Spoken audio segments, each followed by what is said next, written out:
Suamiku meninggalkan pemakaman ayahku untuk pergi berlibur bersama selingkuhannya.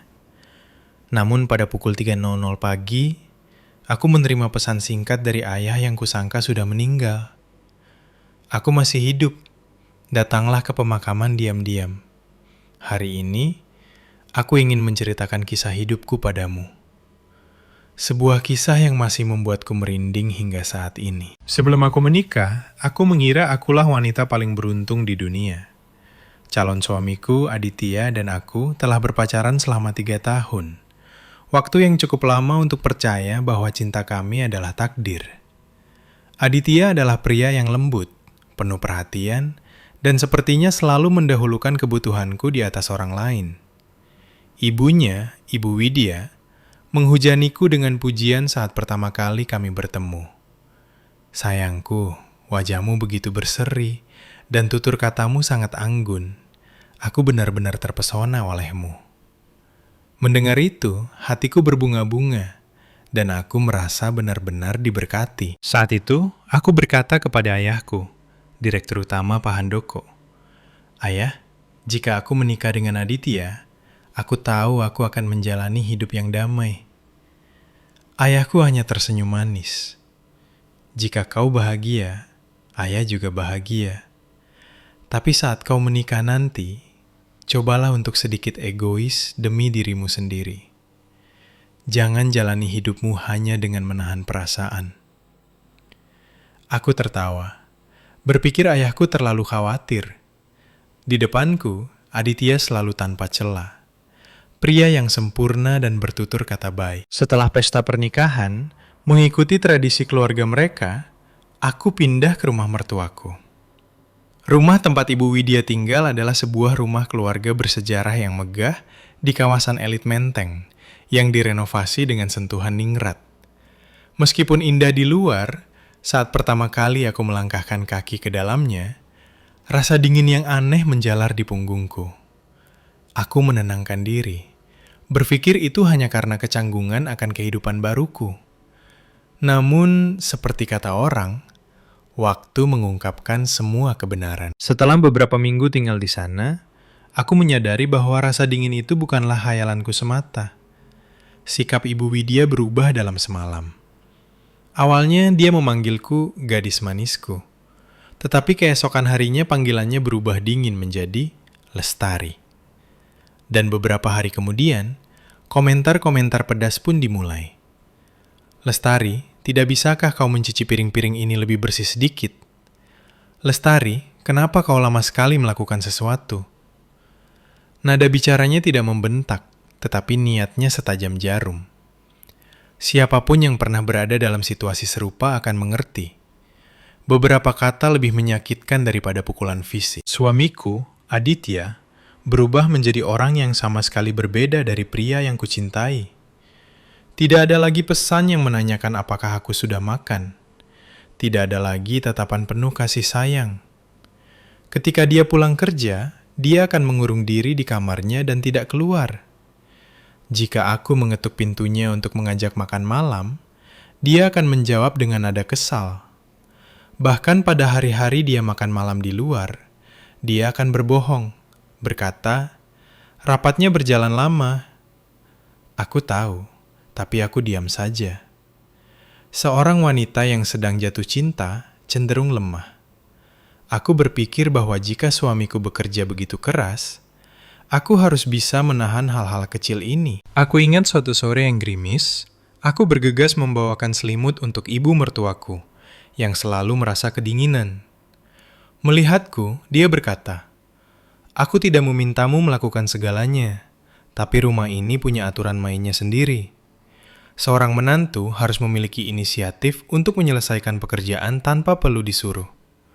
Tidak ada yang suka orang yang malas." Aku mengertakkan gigi dan menjawab dengan senyum. "Baik, Bu, saya akan mengingatnya." Aku merasakan sesak di dadaku. Aku bekerja seharian di kantorku dan bergegas pulang untuk memasak makan malam. Aku tidak pernah bermalas-malasan, tetapi aku tidak ingin membuat orang tuaku khawatir, jadi aku bertahan. Ayahku dulu sering berkata padaku, menjadi terlalu baik tidak selalu merupakan kebajikan. Tapi jika kau baik-baik saja dengan itu, maka tidak apa-apa. Hingga saat itu, aku percaya bahwa jika aku bersabar, mertuaku akhirnya akan menghargaiku. Namun, sekeras apapun aku mencoba, ikatan itu tidak pernah terjalin. Jarak dengan Aditya semakin terlihat setiap hari. Ponselnya selalu diletakkan telungkup, dan jika aku masuk ke kamar, dia akan langsung menguncinya. Sekali aku bertanya dengan hati-hati, "Apakah ada yang kau sembunyikan dariku?" Dia membentak balik, "Jangan membuat drama." Sejak hari itu, kami hidup seperti orang asing di rumah yang sama. Masing-masing terkunci di dunia kami sendiri. Aku berkata pada diriku sendiri bahwa ini hanya fase penyesuaian, bahwa semuanya akan kembali normal, tetapi situasinya justru memburuk.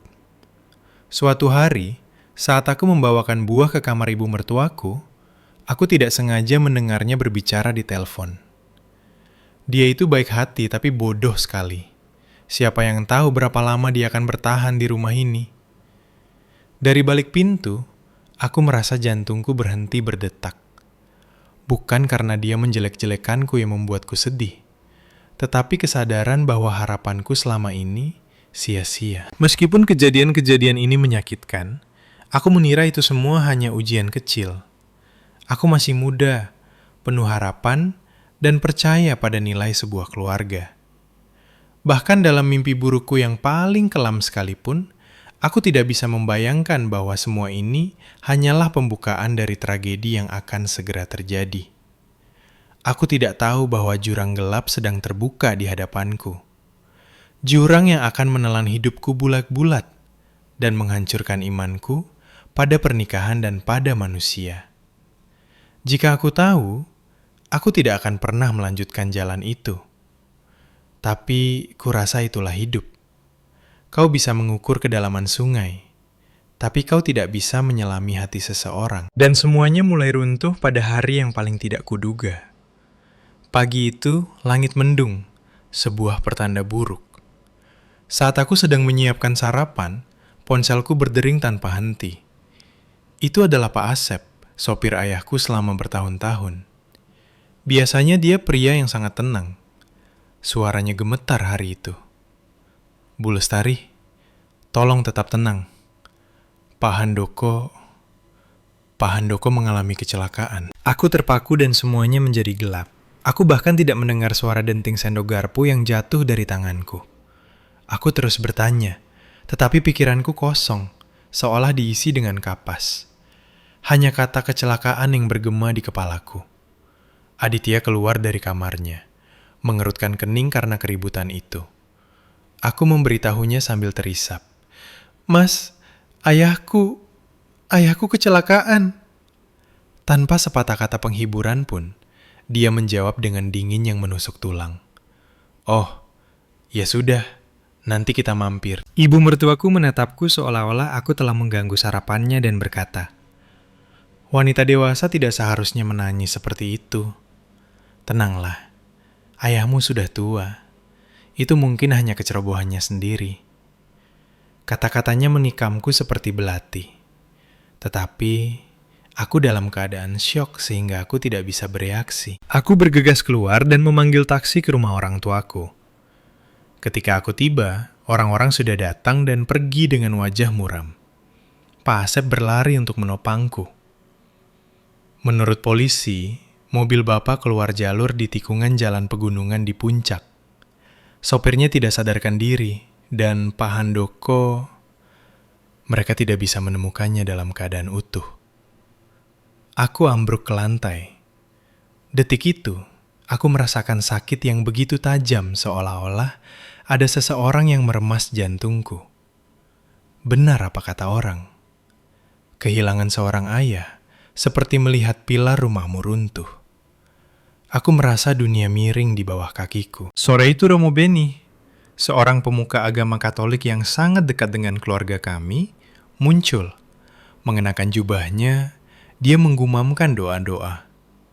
Dia berkata dia telah mendengar berita itu di paroki, telah tiba di lokasi kecelakaan lebih awal, dan telah mengumpulkan abunya agar jiwa almarhum bisa beristirahat dengan tenang. Tanganku gemetar saat melihat guci putih di atas altar. Aku tidak pernah membayangkan akan dihadapkan dengan sisa-sisa jasad ayahku begitu tiba-tiba dan absurd. Rumah duka dipenuhi oleh karyawan dari perusahaan ayahku, mitra bisnis, dan kenalan. Pemakamannya megah, sesuai dengan statusnya sebagai pengusaha terkemuka. Aroma bunga sedap malam meresap ke segala penjuru, dan antrean orang yang menyampaikan bela sungkawa tak ada habisnya. Namun di antara semua karangan bunga dan tatapan penuh kasih, aku merasa sangat kecil dan sendirian. Aku kedinginan sampai ke tulang, seolah-olah guci itu telah menyerap semua kehangatan dari tubuhku. Aku berharap Aditya ada di sisiku, memegang tanganku, tetapi dia tidak muncul sepanjang hari. Dia tidak menjawab teleponku atau membalas pesanku. Aku mencoba membuat alasan untuk meyakinkan diriku sendiri bahwa dia sibuk dengan rapat penting. Kemudian, aku mendengar beberapa karyawan perusahaan berbisik di belakangku. Tapi apa yang dilakukan Aditya di Bali saat pemakaman ayah mertuanya? Kau belum melihatnya? Dia terlihat sangat mesra dengan seorang wanita muda. Aku menolehkan kepalaku. Di layar ponsel mereka, aku melihat foto Aditya menyeringai lebar. Lengannya melingkari pinggang seorang wanita muda di sebuah resor pantai. Foto itu diambil hari itu juga. Di saat yang sama, ayahku sedang ditangisi. Aku merasakan dentuman tumpul di kepalaku. Aku memegang kursi agar tidak jatuh. Aku tidak bisa mempercayainya. Aku yang sangat mencintainya, yang telah menaruh semua kepercayaanku pada pernikahan ini. Aku kembali ke dalam untuk menyembunyikan penghinaan yang membakar di dalam diriku. Ibu mertuaku melihat wajah pucatku, melirikku dan berkata, "Aditya itu sudah dewasa, dia punya kehidupannya sendiri, jangan membuat keributan di pemakaman." Kata-katanya seperti garam di atas luka. Bibirku gemetar saat aku berusaha tersenyum. Aku hanya ingin tahu di mana dia. Ibu mertuaku menyilangkan kakinya dan dengan tenang menuangkan teh untuk dirinya sendiri. Dia sedang berlibur. Dia butuh menghilangkan stres. Dia sudah bekerja sangat keras. Lagi pula, kau menangani pemakaman ini dengan baik, kan? Malam semakin larut dan para pelayat mulai pergi. Aku duduk di dekat altar menatap potret ayahku dan menangis tak terkendali. Romo Beni mondar-mandir di rumah merapalkan doa-doanya, tetapi matanya terus melirik amplop-amplop sumbangan duka, seolah-olah dia sedang menghitung. Sekitar pukul 3 pagi, karena kelelahan, aku meringkuk di sofa, menggigil di bawah selimut tipis. Air mataku belum kering ketika ponselku bergetar sekali. Aku mengulurkan tangan dan mengambilnya. Itu nomor yang tidak dikenal. Pesannya hanya beberapa kata. "Lestari, ini ayah. Aku belum mati. Datanglah ke pemakaman keluarga. Diam-diam, jangan beritahu siapapun." Rasa dingin menjalar di punggungku. Mataku terbelalak lebar hingga aku hampir menjatuhkan ponsel. Aku membaca ulang setiap kata, gemetar dari ujung kepala sampai ujung kaki. Itu tanpa diragukan lagi cara menulis ayahku. Penggunaan spasi, cara dia memanggilku. Tidak ada keraguan. Gumpalan terbentuk di tenggorokanku, dan jantungku berdebar kencang, seakan mau meledak. Ayahku masih hidup. Aku melompat berdiri, seolah-olah tersambar petir. Pesan singkat itu menari-nari di benakku. Setiap hurufnya seperti pisau yang menusuk hatiku. Bagaimana mungkin ayahku tidak mati? Tetapi sebagian dari diriku, naluriku, tahu itu dia. Siapapun bisa meniru gayanya, tetapi tidak sampai meniru jeda khasnya, tanda bacanya, cara dia menyusun kalimat. Tangannya memegang ponsel gemetar begitu hebat, hingga aku harus mencengkeram lengan sofa agar tidak jatuh. Saat itu rumah dalam keheningan yang mencekam, hanya dipecahkan oleh siulan angin yang merembes melalui celah-celah pintu kayu tua, dan suara ritmis butiran rosario Romo Beni saat dia berdoa di dekat altar. Bau menyengat bunga lili memualkan perutku, dan kepalaku kacau balau. "Tenanglah," kataku pada diri sendiri.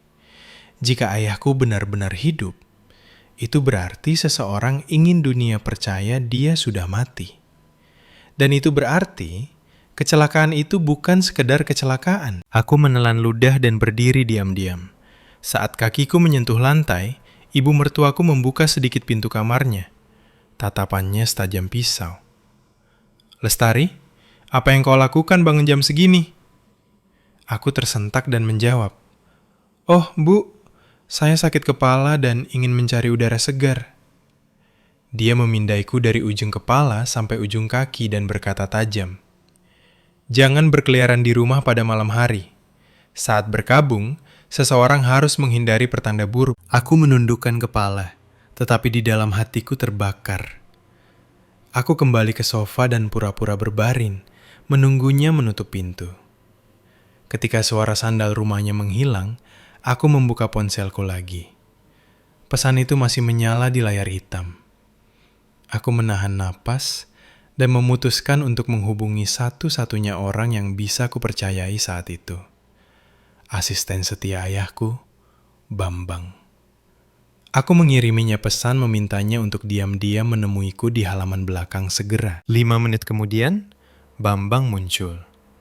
Wajahnya pucat karena kurang tidur malam itu. Dia menatapku dengan prihatin. "Bu, ada apa? Mengapa memanggil saya begitu mendesak? Ibu membuat saya takut." Aku menunjukkan ponselku padanya. Saat dia membaca pesan itu, matanya membelalak. "Ini tidak mungkin. Saya tidak menyimpan nomor ini. Tapi ini pasti cara menulis Bapak," aku berkata dengan suara rendah dan gemetar. "Bambang, apakah kau ingat tadi malam kau bilang kamera keamanan di pemakaman berkedip-kedip? Kau curiga seseorang telah mengotak-atiknya." Bambang mengangguk cepat. "Ya, benar. Saat kami pergi ke makam untuk meninggalkan persembahan bunga, kameranya berkedip seolah ada yang menghalanginya, atau seseorang berdiri di depan lensa." Aku menatap lurus ke matanya. Maka jika ayahku masih hidup, itu berarti seseorang mencoba membunuhnya dan ingin dunia percaya dia sudah mati. Bambang menelan ludah. "Bu, apa yang akan ibu lakukan?" Aku mengembuskan napas dan menjawab dengan satu kata. "Pergi." Kami berdua diam-diam membuka pintu belakang. Bulan tertutup awan dan malam itu sangat dingin. Pemakaman keluarga terletak di balik bukit kecil hanya beberapa ratus meter dari rumah. Tetapi dalam suasana berkabung itu, jalan setapak itu terasa jauh lebih menyeramkan dengan suara serangga dan doa-doa yang sayup-sayup terdengar dari rumah. Saat kami mendekati pemakaman, Bambang mencengkeram lenganku. "Bu, saya baru saja memeriksa rekamannya lagi. Ada celah tepat 1 menit di mana layarnya menjadi hitam. Itu bertepatan dengan waktu ibu menerima pesan itu." Aku merasakan bulu kuduku berdiri dan jantungku berdebar kencang. Aku melihat sekeliling, tetapi aku hanya bisa mendengar gemerisik dedaunan tertiup angin. Pemakaman itu dalam bayang-bayang. Satu-satunya cahaya adalah cahaya kekuningan redup dari lampu kecil yang dinyalakan di depan patung Bunda Maria. Dan kemudian aku melihatnya, kuburan yang baru digali dengan nama ayahku, Handoko, terukir di batu nisannya. Seluruh tubuhku gemetar, dan aku merasakan sesak di dadaku. Aku mendekat dan meletakkan tanganku di atas tanah yang masih lembab. Jika ayahku masih hidup, apa yang ada di dalam guci itu? Dan siapa yang mengklaim itu dia? Sebelum aku bisa memilah pikiranku, aku mendengar gemerisik di semak-semak di belakangku. Aku berputar dan Bambang menyalakan senternya. Dari arah cahaya itu menyorot, sesosok tubuh yang terhuyung-huyung muncul. Pakaiannya robek, dan wajahnya penuh memar dan luka. Tetapi matanya adalah mata yang sama, yang telah kulihat selama lebih dari 20 tahun. "Ayah!" Kata itu nyaris tak keluar. Aku berlari ke arahnya seolah hidupku runtuh pada saat itu juga. Aku memeluknya erat-erat, merasakan air mataku yang panas jatuh di punggung tangannya. Ayahku tersengal dan dengan suara parau dia berkata, "Lestari, ini aku. Aku masih hidup. Para bajingan itu mencoba membunuhku. Dengarkan aku baik-baik." Aku menangis dalam diam. takut seseorang mungkin mendengar kami. "Ayah, apa yang terjadi? Siapa yang melakukan ini padamu?"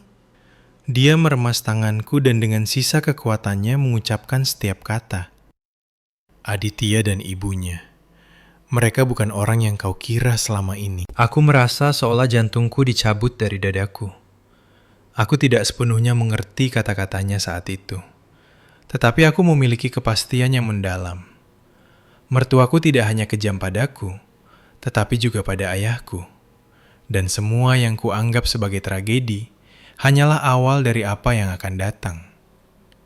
Aku berdiri membeku di tengah pemakaman yang dingin. Aku masih memeluk ayahku. Takut jika aku melepaskannya, dia akan menghilang. Bambang dengan cepat melepas jaketnya dan memakaikannya pada ayah. Ayahku bersandar pada pohon, bernapas berat.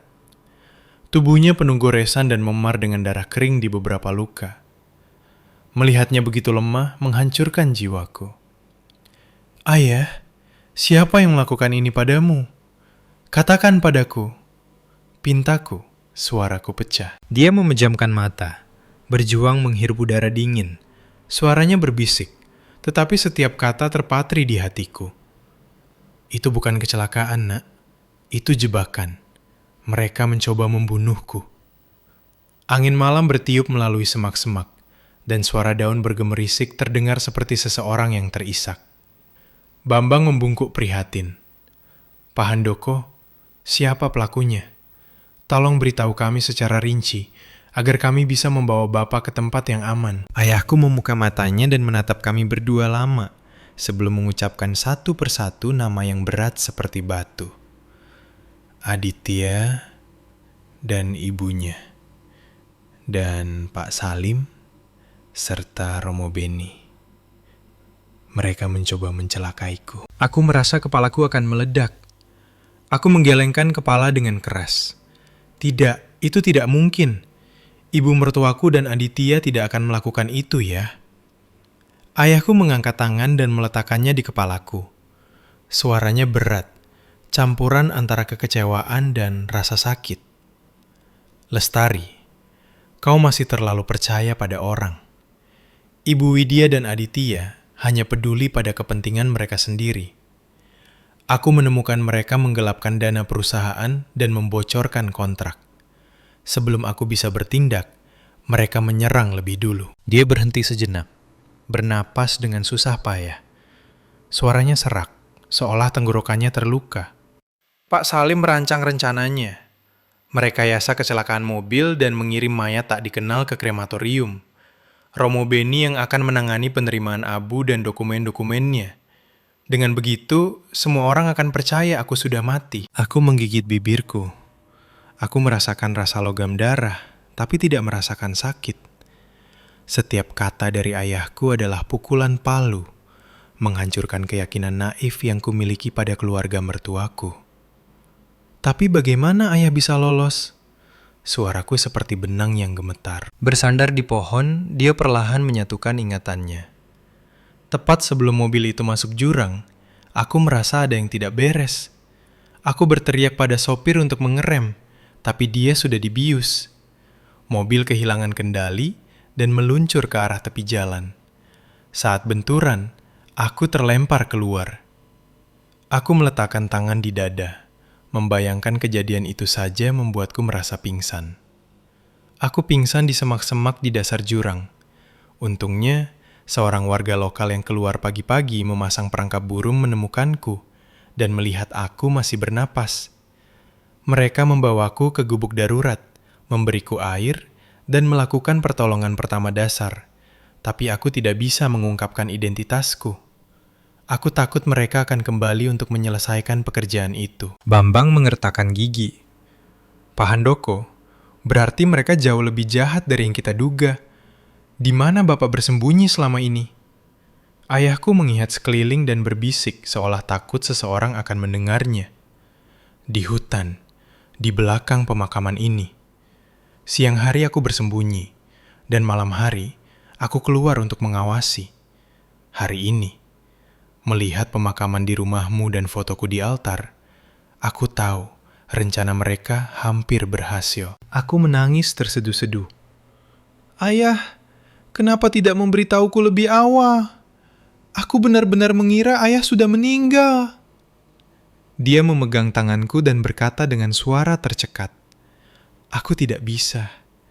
Kau ada di rumah mereka. Aku takut mereka akan menyakitimu lebih dulu." Aku merasakan dalam sentuhannya kepahitan seorang ayah yang dikhianati sampai akhir. Seorang pria yang telah menjalani seluruh hidupnya dengan integritas, yang telah membantu banyak orang, hanya untuk ditusuk dari belakang oleh mereka yang dia perlakukan paling baik. Bambang mengangguk dengan tekad.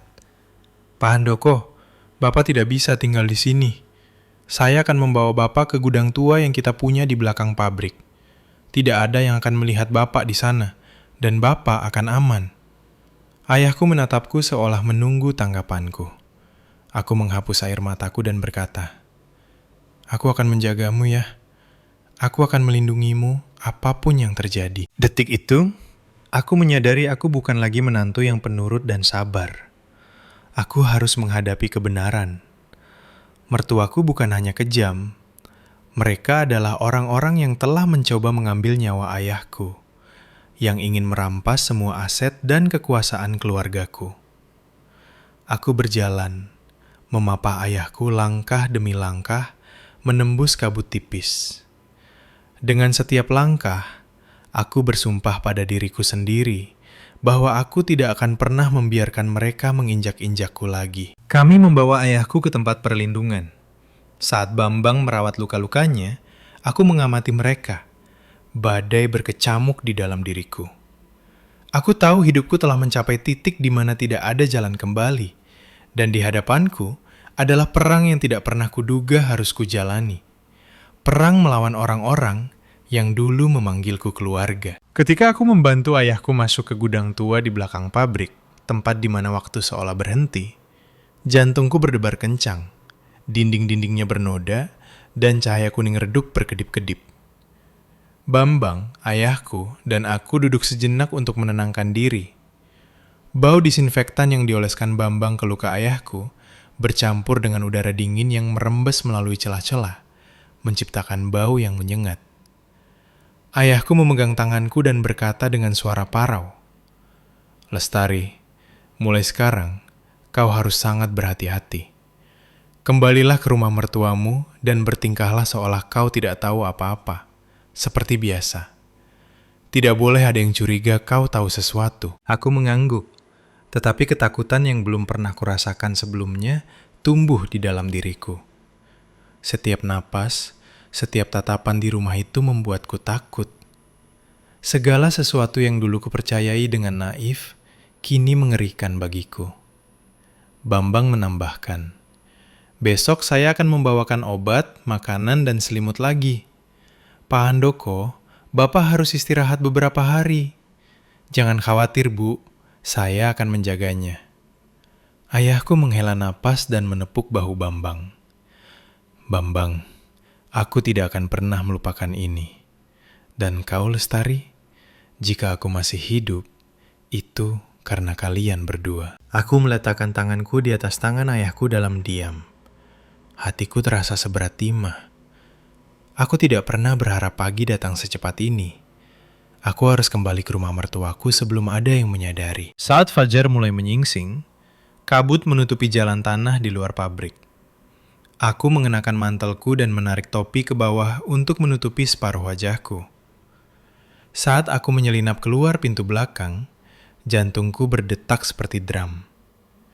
Jika ibu mertuaku atau siapapun di rumah tahu aku keluar semalaman, semuanya akan hancur. Aku berjalan agak jauh dan berhenti terengah-engah. Guratan perak mulai muncul di langit, dan ayam-ayam tetangga mulai berkokok. Udara dingin di wajahku membantuku berpikir lebih jernih.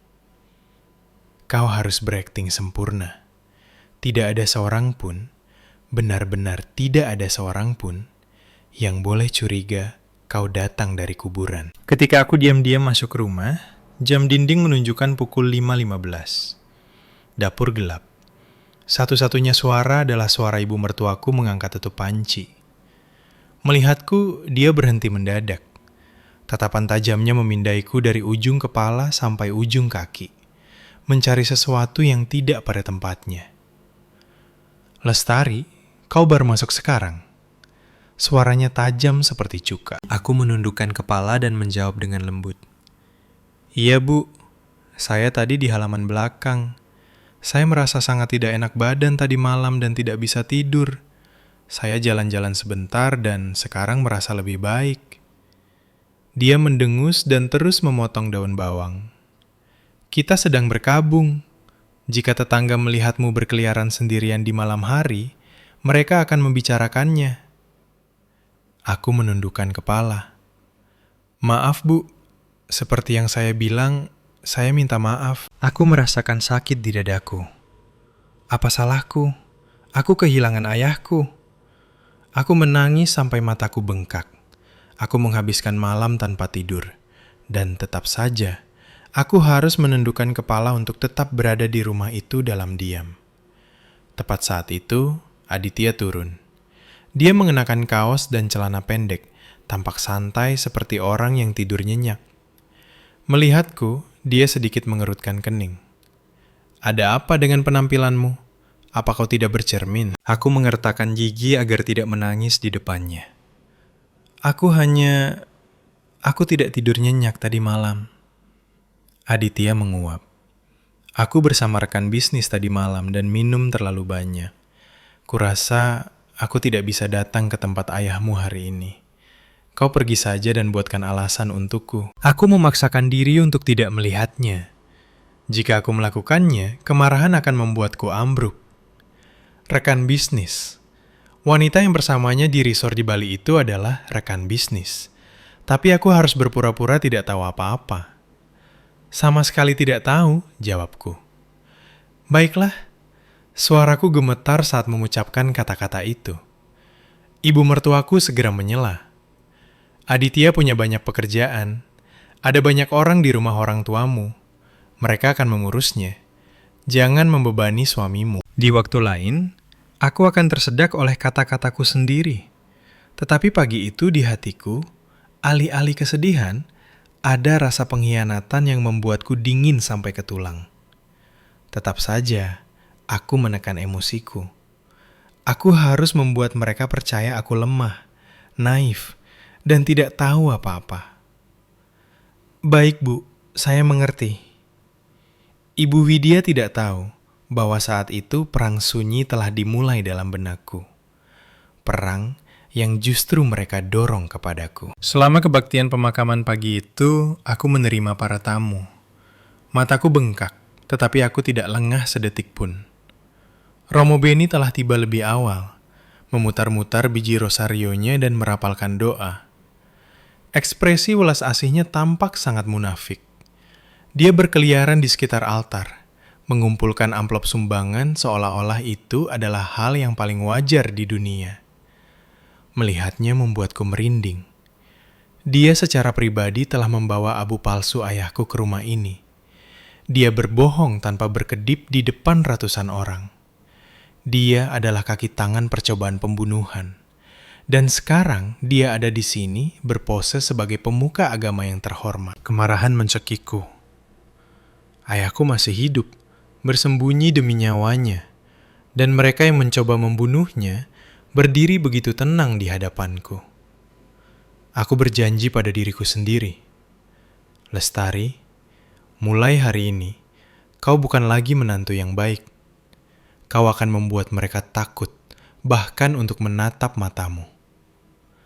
Tapi untuk mencapai itu, aku harus berpura-pura sangat lemah, naif, dan tidak berbahaya. Hanya ketika mereka lengah, aku bisa menyerang di tempat yang paling menyakitkan. Perang ini sunyi, tapi lebih ganas dari yang lain. Dan aku baru saja mengambil langkah pertamaku. Layanan pemakaman ayahku berlanjut hingga larut malam. Arus pengunjung yang datang untuk memberikan penghormatan tak henti-hentinya. Namun, orang-orang yang seharusnya berada di sisiku di saat rasa sakit terbesarku justru absen. Suamiku Aditya dalam perjalanan dengan selingkuhannya sebelumnya. Dan ibu mertuaku, Ibu Widya, yang meskipun hadir, sedingin es batu. Saat malam tiba, aku berpura-pura kelelahan dan berkata aku akan kembali ke kamar untuk istirahat. Ibu mertuaku memeriksaku dari ujung kepala sampai ujung kaki, dan kemudian menyerahkan handuk dingin dan lembab. Ini Lestari, seka wajahmu untuk mengurangi bengkaknya. Jika orang melihatmu seperti ini, mereka akan berpikir kami menyiksamu di rumah ini. Suaranya lebih lembut dari biasanya, tetapi tatapannya setajam silet. Aku tahu dia sedang mengujiku. Aku menundukkan kepala, menerima handuk itu, dan menjawab pelan. Iya, Bu. Terima kasih. Sesampainya di kamar, aku menutup pintu dengan hati-hati. Jantungku berdebar kencang, hampir meledak. Aku telah gelisah sepanjang hari, memainkan peran menantu yang rapuh, tetapi aku harus tetap kuat. Ayahku sedang bersembunyi. Aku tidak tahu seberapa jauh orang-orang yang ingin mencelakainya akan bertindak. Aku duduk di tempat tidur dan menarik napas dalam-dalam. Bambang mengirimiku pesan yang mengatakan ayahku sedang tidur dan kondisinya stabil. Selama dia aman, aku bisa terus maju. Tepat saat aku hendak berbaring, aku mendengar suara-suara dari kamar ibu mertuaku. Mereka berbicara pelan, tetapi struktur tua rumah itu memungkinkan suara merembes dengan jelas, dan setiap kata sampai ke telingaku. Apa kau yakin dia masih tidak curiga apa-apa? Suara yang menjawab adalah suara Aditya. Aku membeku. Kapan dia pulang? Dia terlalu bodoh untuk menyadari apapun, Bu. Dia terlalu sibuk menangis di pemakaman untuk memikirkan apapun. Tanganku mencengkeram selimut sampai buku-buku jariku memutih. Ibu mertuaku tertawa meremehkan. Jika dia pintar, apa kau pikir aku akan menerimanya sebagai menantu? Jangan khawatir, masalah ini harus diselesaikan. Sayang sekali jika perusahaan itu tidak menjadi milik kita. Aku merasakan darahku mendidih. Tidak hanya mereka mencoba membunuh ayahku dan menelantarkanku di saat terburukku, tetapi mereka juga membicarakanku seolah-olah aku hanyalah alat belaka. Aditya melanjutkan dengan sangat santai. Tapi Bu, apakah sertifikat kremasinya sah? Kemudian suara lain bergabung dalam percakapan. Suara yang begitu akrab hingga membuat bulu kuduku berdiri. Itu Romo Beni, dia berbisik. Saya sudah mengurus semuanya. Abunya dikirim sesuai prosedur. Jadi tidak ada yang bisa memverifikasi apapun. Ada banyak mayat tak dikenal. Kau hanya perlu menemukan waktu yang tepat untuk kremasi. Aku harus menutup mulutku rapat-rapat agar tidak berteriak. Itu dia. Dia telah menukar abu orang asing dengan ayahku. Ibu mertuaku memelankan suaranya. Romo, Anda telah melakukan pekerjaan dengan baik. Ketika semua ini berakhir, kami tidak akan melupakan bantuan Anda. Tapi Anda harus berhati-hati. Romo Beni terkekeh. Dengan umat dermawan seperti ibu, apa ibu pikir saya akan sebodoh itu untuk merusak segalanya? Tangan dan kakiku menjadi dingin. Dia adalah seseorang yang telah menerima banyak bantuan dari ayahku. Dan sekarang, hanya demi uang dan keuntungan pribadi, dia berpihak pada mereka yang mencoba mengambil nyawanya. Aditya memelankan suaranya. Jika Lestari tahu tentang ini, kita tamat. Ibu mertuaku langsung menjawab. Dan apa yang akan dia ketahui?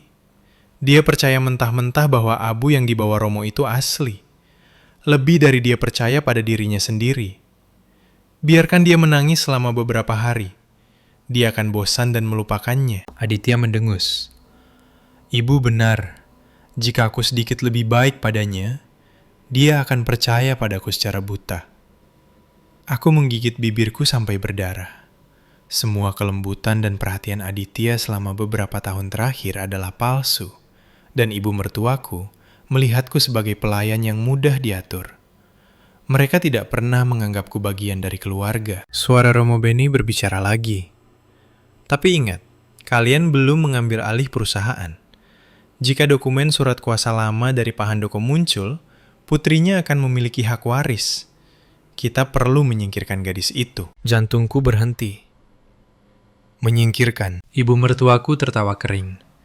Jangan khawatir, Romo. Saya bisa membengkokkan menantu ini sesuai keinginan saya kapanpun saya mau. Dan jika dia tidak menurut, ya, ada cara lain. Aku tidak sanggup mendengarkan lagi. Telingaku terasa tersumbat seolah-olah tangan tak kasat mata meremas jantungku.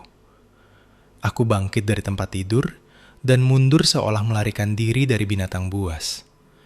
Dalam kegelapan, aku menutup mulutku untuk menahan isak tangis yang berjuang untuk keluar. Mereka berencana mengambil semuanya. Mereka memperlakukan nyawa orang lain seolah-olah tidak ada harganya. Aku memikirkan ayahku dan bergidik. Jika aku tidak pergi ke pemakaman malam sebelumnya, jika ayahku tidak menyirimiku pesan itu, saat ini dia akan dianggap sebagai abu. Dan aku pasti akan menjadi target berikutnya. Aku mendengar langkah kaki di kamar ibu mertuaku. Aku bergegas kembali ke tempat tidur dan menarik selimut menutupi kepalaku. Jantungku berdetak sangat kencang. Aku bisa mendengarnya berdentum di dadaku.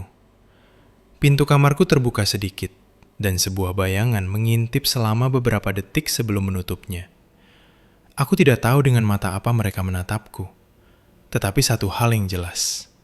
Mereka menganggapku penghalang, dan penghalang harus disingkirkan. Pada saat itu juga, aku tahu hidupku akan berubah total. Aku tidak bisa lagi menjadi baik. Aku tidak bisa lagi bertahan. Satu momen kelemahan bisa membuatku kehilangan segalanya. Diam-diam, aku mengepalkan tinjuku dan membuat sumpah. Lestari, mulai sekarang, kau harus hidup berbeda. Bukan hanya untuk menyelamatkan ayahmu, tapi untuk menyelamatkan dirimu sendiri. Keesokan paginya, aku bangun dengan mata bengkak. Kepalaku berat karena kurang tidur semalaman, setelah mendengar pengakuan yang mereka pikir rahasia. Seberkas sinar matahari masuk melalui celah jendela kayu, membuat debu menari-nari seperti kabut yang berkilauan. Aku bangkit dan menarik napas dalam-dalam, mencoba menenangkan diri. Kau harus berakting. Kau harus memainkan peran menantu yang naif dan rapuh, yang tidak tahu apa-apa. Hanya dengan begitu mereka akan lengah. Ketika aku turun ke dapur, ibu mertuaku sudah duduk di sana. Rambutnya disanggul rapi tanpa celah, dan wajahnya setenang seolah percakapan mengerikan semalam tidak pernah terjadi. Melihatku, dia tersenyum tipis. Kau terlihat sedikit lebih baik hari ini, Lestari. Aku menundukkan kepala dan menjawab pelan. Iya, saya lebih baik, Bu. Saat aku hendak berbalik, dia menghentikanku. Ada banyak yang harus dilakukan hari ini juga, jadi pergilah dan terima tamu. Jika seorang wanita menghabiskan sepanjang hari menangis, orang akan mengejeknya dan menyebutnya lemah. Aku menggigit bibirku sampai hampir berdarah. Tetapi aku tetap menjawab dengan suara lembut. Baik, saya mengerti, Bu. Aku teringat pepatah lama. Kelembutan mengalahkan kekerasan. Untuk mengalahkan orang jahat, terkadang kau harus menjadi lunak, atau setidaknya berpura-pura lunak, agar mereka menjadi terlena. Saat makan siang, aku mulai memperhatikan setiap tatapan. Ketika ada saat tenang dengan para pengunjung, aku menyelinap keluar ke teras. Matahari tengah hari menyarin melalui asap putih dupa. Setiap orang yang datang dan pergi menatapku dengan kasihan. Gadis malang, nasib buruk sekali, baru menikah dan sudah berkabung. Tapi tidak ada yang tahu rasa sakitku jauh lebih besar. Sambil berusaha mempertahankan ekspresi kelelahan, aku berjuang untuk tidak mengungkapkan ketegangan yang mengalir melalui nadiku. Aku melihat ibu mertuaku menelpon dengan ekspresi penuh perhitungan. Aditya melihat ponselnya lebih sering daripada melihat para tamu. Dan Romo Beni muncul entah dari mana, hanya untuk melirik kotak sumbangan. Aku menghafal setiap gerakan mereka. Tatapan curi-curi mereka, komentar santai mereka, semuanya adalah petunjuk. Tiba-tiba, aku menyadari sesuatu. Ibu mertuaku, Aditya, dan Romo Beni terlalu tenang. Terlalu tenang untuk sebuah kecelakaan mobil yang fatal. untuk pemakaman yang begitu khidmat, dan yang terpenting, untuk kematian pria yang membayar gaji mereka. Ketenangan itu adalah bukti bahwa itu semua hanyalah sandiwara. Sore harinya, aku pergi ke perusahaan dalam peranku sebagai putri yang berduka. Aku ingin menyimpan barang-barang ayah sebagai kenang-kenangan. Ibu mertuaku menatapku dengan kecurigaan, seseorang yang telah berbisnis selama puluhan tahun, memikirkan tentang surat-surat di saat seperti ini. Fokuslah pada pemakaman sebagaimana mestinya. Aku menundukkan kepala dan berkata dengan suara tercekat, "Iya, hanya saja saya hanya ingin menyimpan sesuatu lagi dari ayah, Bu." Dia menatapku lama, lalu menghela napas. "Baiklah, tapi cepat kembali." Saat aku berbalik, aku melihat ekspresinya rileks. Dia pikir aku masih naif. Ketika aku tiba di perusahaan, semua orang terkejut melihatku. Mereka menundukkan kepala memberi salam. Mata mereka penuh belas kasih. Aku hanya mengangguk sedikit, mencoba mempertahankan ekspresi sedih yang dituntut peranku. Tapi nyatanya, aku datang dengan tujuan lain. Aku langsung menuju kantor ayahku. Saat aku membuka pintu, aroma kayu yang akrab menyambutku, membuat hatiku sakit. Kursi tempat dia duduk ada di tempatnya, dan kertas-kertasnya rapi, seolah dia baru bekerja di sana kemarin. Aku diam-diam berjanji, "Ayah, aku akan membawa kebenaran kembali ke tempat ini." Bambang mengikutiku masuk dan menutup pintu. Dengan suara pelan dia berkata, "Bu, saya membawa USB drive. Mungkin kita bisa memulihkan beberapa file yang dihapus." Aku mengangguk. Kami berdua mulai memeriksa data di komputer ayahku. Banyak file telah dihapus, tetapi untungnya tidak semuanya. Bambang berseru pelan, "Bu, lihat ini. Ini adalah kontrak-kontrak yang bocor. Tanda tangan ini milik Pak Aditya." Tanganku gemetar. Dia membuka file lain. Bambang memeriksanya dan berkata, "Ini adalah catatan transfer ke paroki Romo Beni. Jumlahnya lebih dari 5 kali lipat lebih tinggi dari sumbangan biasa." Darahku menjadi dingin. Bambang berbisik, suaranya gemetar, "Bu, ini bukti yang tak terbantahkan." Aku menarik napas dalam-dalam. "Simpan semuanya. Jangan lewatkan satu pun." Aku melihat sekeliling kantor. Selama bertahun-tahun, ayahku telah melindungi perusahaan dari tempat ini. Sekarang giliranku untuk menyelesaikan pekerjaan atas namanya. Perjalanan kembali ke rumah mertuaku seperti berjalan ke kandang singa. Setelah hari yang panjang, aku kembali. Saat aku masuk, aku melihat Aditya menonton TV dengan kaki di atas meja. Dia menatapku seolah dia pemilik tempat itu. "Dan dari mana saja kau seharian ini? Kau bahkan tidak membantu ibuku menyambut tamu." Aku menelan amarahku. "Maaf, aku pergi ke perusahaan untuk mengambil beberapa surat ayah."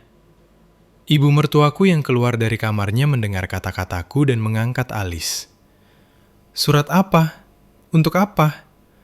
"Urus pemakaman dan berhentilah dengan omong kosong ini, Lestari." Aku menundukkan kepala.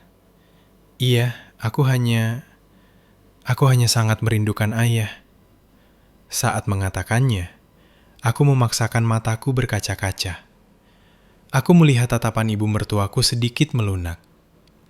Mudah untuk menindas orang yang baik hati, pikirnya pasti. Tapi aku berbeda.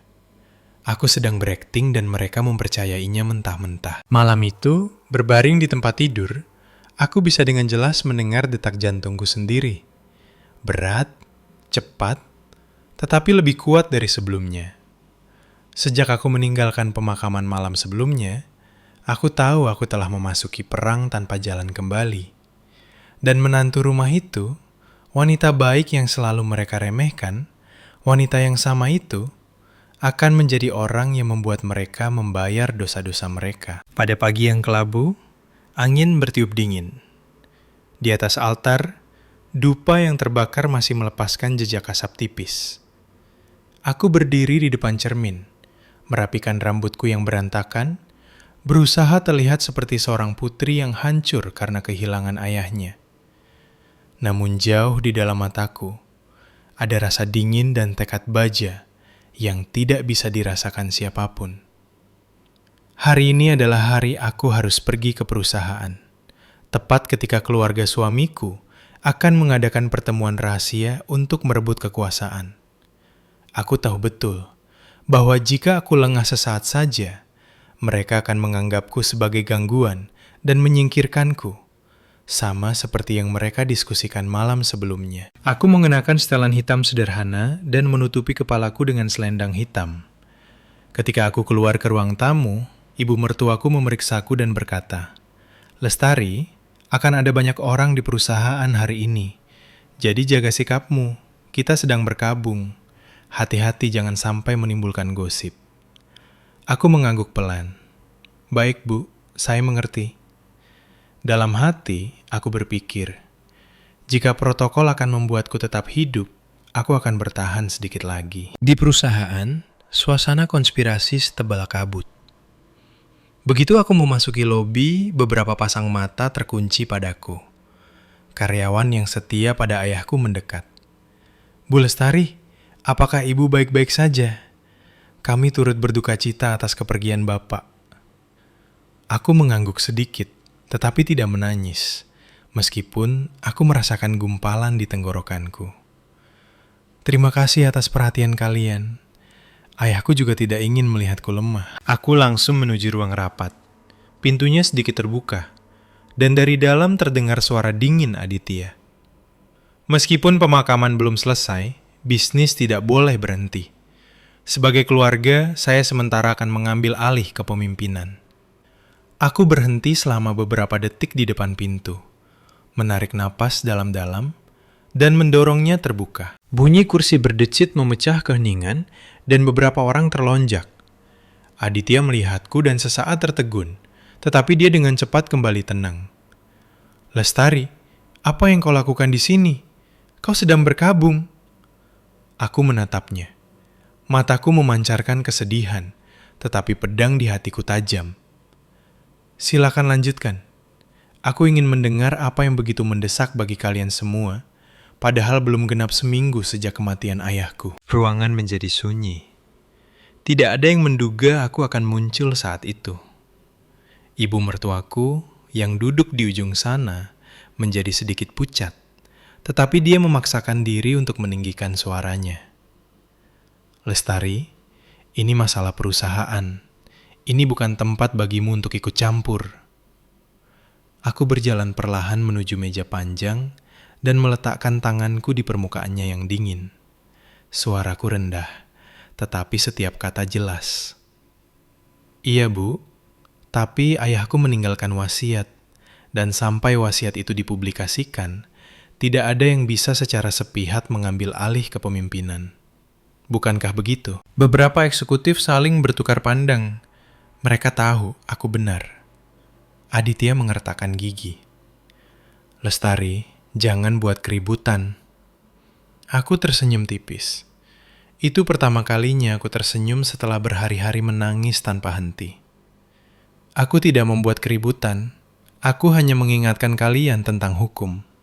Selain itu, ada terlalu banyak hal mencurigakan tentang kecelakaan ayahku." Tepat saat itu, ponsel di sakuku bergetar. Itu pesan dari Bambang. "Polisi ada di lobi. Mereka bilang mereka menerima laporan anonim." Aku tidak tahu siapa yang melaporkannya, tetapi itu jelas titik balik yang kubutuhkan. Aku mendongak dan berkata lembut, "Oh, sepertinya polisi sudah tiba. Aku tidak yakin apakah ini tentang masalah keuangan di dalam perusahaan atau ada hubungannya dengan pemuka agama yang membawakan abu ayahku." Wajah Romo Beni yang duduk di belakang memucat seperti kertas. Dia dengan gugup membenarkan lengan bajunya, dan keringat merembes melalui lipatan pakaiannya. Ruangan itu seketika dipenuhi dengan ketegangan yang mencekik. Aditya melompat berdiri. "Apa maksudmu, Lestari?" Aku menatap lurus ke matanya dan perlahan tapi tegas berkata, "Aku tidak bermaksud apa-apa.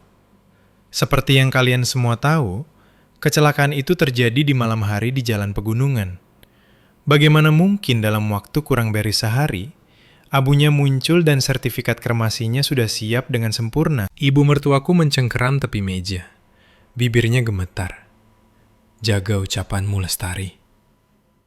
Aku berhenti sejenak dan melanjutkan. Ya, saya juga berharap semuanya akan diklarifikasi dengan transparansi. Jika ada transfer dana tidak normal di dalam perusahaan terkait dengan gereja atau kebocoran kontrak. Sebelum aku bisa menyelesaikannya, Romo Beni melompat berdiri dan berkata dengan gugup, Saya ada urusan mendesak.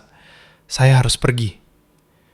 Tidak ada yang mengatakan apa-apa, tetapi semua orang tahu. Dia yang menyembunyikan sesuatu akan menelanjangi dirinya sendiri. Aditya dengan cepat mendekat dan mencengkeram pergelangan tanganku dengan kuat. Hentikan! Jangan hancurkan rencanaku. Aku menatapnya dengan mata kosong. Hancurkan? Aku hanya membantu semua orang melihat hal-hal dengan lebih jelas. Saat itu, seorang karyawan membuka pintu dan menjulurkan kepalanya. Permisi, polisi meminta beberapa orang untuk turun ke bawah. Detik itu, aku melihat dengan jelas kepanikan di mata mertuaku. Dan aku tahu, aku telah memenangkan pertempuran pertama dari perang ini. Setelah pertemuan tegang di perusahaan, suasana di rumah mertuaku seperti danau tenang sebelum badai. Di permukaan, ketenangan berkuasa, tetapi di bawahnya, arusnya bergejolak. Aku bisa dengan jelas merasakan bahwa mereka mulai mencurigaiku.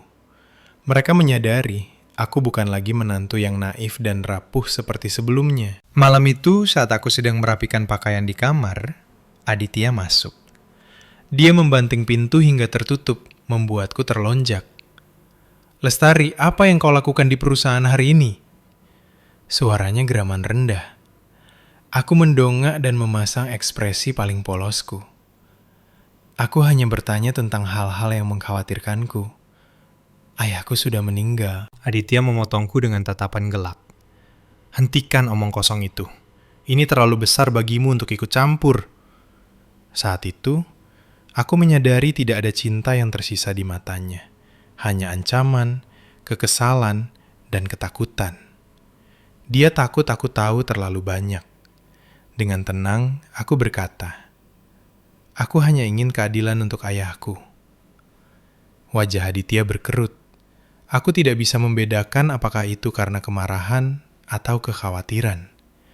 Dia mendekat dan dengan suara rendah tapi tajam berkata, Lestari, jangan paksa aku melakukan sesuatu yang akan kusesali.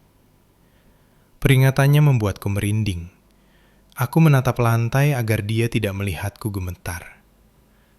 Baiklah. Aditya berbalik dan pergi, membanting pintu dengan kekuatan sedemikian rupa hingga ruangan bergema dengan kemarahannya. Malam itu, saat aku turun ke dapur untuk mengambil air, aku mendengar suara ibu mertuaku di ruang tamu. Aku bersembunyi di balik pilar. Jantungku berdebar kencang. Ada 3 orang di ruangan itu. Ibu mertuaku, Aditya, dan Pak Salim, mitra bisnis yang dicurigai ayahku. Suara Pak Salim serak. Gadis Lestari ini mulai jadi masalah. Dia tahu terlalu banyak, terlalu cepat. Ibu mertuaku menghela napas.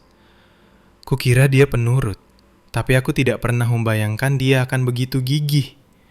Setelah bagaimana dia menantang kita di perusahaan hari ini, jelas dia berbahaya. Aditya menggerutu. Bu, dia punya sesuatu seperti USB drive. Aku yakin dia menyalin komputer ayahku. Jantungku berdetak kencang. Mereka tahu. Mereka tahu aku memegang apa yang menakutkan bagi mereka. Pak Salim mendengus. Tidak ada pilihan lain sekarang. Membiarkan gadis itu hidup adalah risiko bagi kita. Aku merasakan kakiku lemas. Ibu mertuaku bertanya dengan tenang. Maksud Bapak apa? Pak Salim menjawab tegas. Kita harus menyingkirkannya. Aku harus menutup mulutku agar tidak berteriak. Menantu yang dulu mereka sebut menawan telah menjadi duri yang harus dicabut. Aditya tidak keberatan. Dia mengucapkan kalimat yang membekukan hatiku. Aku akan mengurusnya, asalkan ibu tidak terlibat. Ibu mertuaku mengangguk sambil berpikir. Tapi itu harus pekerjaan yang bersih. Tidak boleh ada yang curiga. Suara Pak Salim terdengar lagi. Saya punya orang yang bisa diandalkan. Orang yang ahli dalam pekerjaan ini dan tidak meninggalkan jejak. Aku mengenali nama preman bayaran yang disebut-sebut dalam berita kriminal. Jika mereka melibatkannya, aku tidak punya kesempatan. Menjelang tengah malam, aku mendengar pintu depan terbuka sedikit. Aku mengintip melalui tirai dan melihat ke bawah. Pak Salim masuk ke mobilnya sementara ibu mertuaku dan Aditya mengantarnya. Aku mendengar Aditya bertanya dengan suara rendah. Jadi, apakah semuanya akan beres besok malam? Pak Salim mengangguk. Ya, suruh gadis itu membawa persembahan ke gereja, garis miring, tempat ibadah. Si Ustadz, julukan preman itu, akan mencegatnya di jalan. Kakiku lemas, dan aku harus bersandar di dinding agar tidak jatuh. Rencana mereka adalah memancingku keluar sendirian, menculikku, dan menghabisiku. Aku gemetar hebat hingga merasa mual, tetapi aku mengertakkan gigi. Jangan hancur. Kau harus bertahan hidup untuk menyelamatkan ayahmu dan mengungkap orang-orang ini. Segera setelah aku kembali ke kamarku, aku menerima pesan dari Bambang. Bu, Pak Handoko bilang sudut kamera di dekat gudang telah dipindahkan sejak sore ini. Seseorang meninggalkan tanda. Hati-hati. Tidak hanya aku dalam bahaya, tetapi ayahku juga diawasi. Aku membalas cepat. Awasi ayahku baik-baik. Jika terjadi sesuatu, beritahu aku segera. Aku mematikan ponselku. Aku merasa lelah, tetapi pikiranku lebih bertekad dari sebelumnya. Aku bukan lagi menantu yang hanya tahu cara bertahan. Jika aku ingin hidup, aku harus lebih pintar, lebih cepat, dan mungkin sedikit lebih kejam dari mereka. Aku mengulang pada diriku sendiri. Untuk mengalahkan musuh di luar, kau harus menaklukkan musuh di dalam terlebih dahulu. Aku tidak bisa tidur malam itu. Seluruh rumah tampak sunyi, tetapi dipenuhi dengan aroma konspirasi, kejahatan, dan pengkhianatan keji, dan aku mengetahuinya. Besok mereka akan bertindak, dan itu akan menjadi ujian terbesar dalam hidupku. Keesokan sorenya, langit berwarna timah, mendung mengancam akan hujan, dan angin menderu dengan siulan sedih melalui pepohonan di sepanjang gang. Rasa dingin yang tidak biasa membuatku menggigil. Tapi yang paling membekukanku adalah rencana yang telah disusun mertuaku malam sebelumnya. Memancingku keluar rumah untuk menyerahkanku kepada seseorang yang dijuluki si pendeta atau preman suruhan itu. Seorang pria dengan reputasi pekerjaan kotor. Aku tahu betul mereka akan bertindak hari ini, tetapi aku juga tahu aku harus menghadapinya. Jika aku tidak masuk ke dalam perangkap mereka, mereka akan menemukan cara lain yang mungkin lebih buruk. Sekitar pukul 7 malam, saat aku sedang membersihkan dapur, Aditya turun, menghela napas dengan ekspresi penyesalan yang dibuat-buat, dan berkata, "Lestari, bisakah kau pergi ke gereja paroki Romo Beni malam ini dan meninggalkan persembahan untuk ayahmu? Aku ada rapat mendesak." Mendengarnya jantungku melonjak. Itu persis seperti yang diperintahkan Pak Salim malam sebelumnya. Aku mendongak, memaksakan ekspresi naif. Kenapa? Kenapa aku harus pergi sendirian? Ini sudah gelap. Aditya mengerutkan kening tidak sabar. Kau wanita dewasa. Sudah kubilang aku ada pekerjaan. Jika kau tidak mau membantu, ya sudah. Ibu mertuaku yang ada di ruang tamu menyela. Suaranya setenang kolam. Lestari, itu hanya sebentar. Gerejanya dekat sekali. Istri yang baik harus mengurus urusan rumah tangga. Aku menatap mereka seolah-olah mereka orang asing. Tetapi aku tetap menundukkan kepala dan menjawab pelan. Baik, aku akan pergi. Saat aku berjalan keluar pintu, aku melihat senyum tipis di bibir ibu mertuaku. Senyum ringan, tapi sedingin es. Aku tahu bahwa di matanya Aku adalah seseorang yang tidak akan kembali malam ini. Aku berjalan ke sudut gang. Begitu aku keluar dari pandangan mereka, aku mengeluarkan ponselku dan mengirim pesan cepat ke Bambang. Mereka mulai bergerak, aktifkan pelacak ayahku, dan jaga dia tetap aman. Jika aku tidak menjawab teleponku, hubungi polisi segera.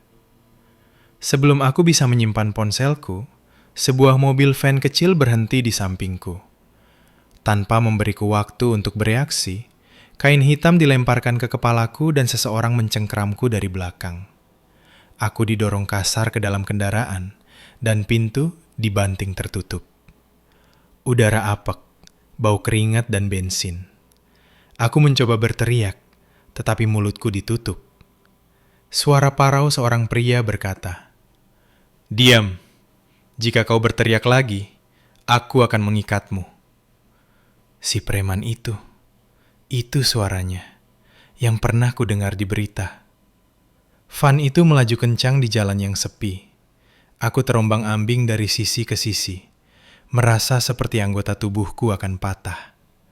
Tapi di tengah kekacauan itu, aku mendengar dengan jelas apa yang dikatakan pria di kursi penumpang. Pak Salim bilang, ini harus jadi pekerjaan bersih malam ini.